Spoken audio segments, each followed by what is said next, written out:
पाकिस्तान 'ਚ पंजाबी कॉन्फ्रेंसां दे सब तो वड्डे नैटवर्क पंजाबी नैशनलिस्ट फोरम वालों जी आयां नूं। पाकिस्तान च करदिस्तानी बलोचां दा मुस्तकबिल तारीख च क्यों है? करदिस्तानी बलोचां दा मुस्तकबिल तारीख होने की वजह यह है कि करदिस्तानियां ने करदिस्तान च कबाइल की शक्ल च आके पहले ब्राहवियां दे नाल जंग करके 1486 च कलात ते कब्जा कर लिया।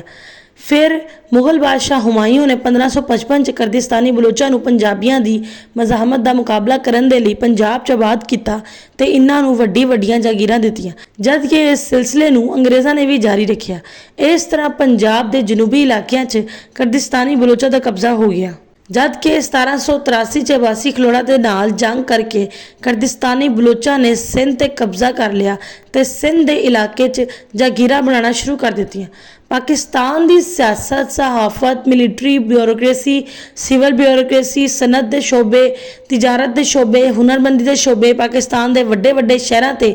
हुण पंजाबियां दा कंट्रोल कायम हुंदा जा रहा है, जद कि पंजाबियों च कौम परस्ती भी बड़ी तेज़ी नाल फरोग पा रही है। पंजाबियां कश्मीरी, हिंदकू, डेरावाली का शुमार पंजाबी कौम च हुंदा है। इहदे समाट, ब्रावी, गिलगिती, बल्तिस्तानी, कोहिस्तानी, चित्राली, सवाती, राजस्थानी, गुजराती कौमां दे नाल खुशगवार समाजी, कारोबारी ते सियासी मरासम ने, लेकिन पंजाबियां दे करदिस्तानी बलोचां दे नाल खुशगवार समाजी, कारोबारी ते सियासी मरासम नहीं ने। ब्रावी, डेरावाली पंजाबियां,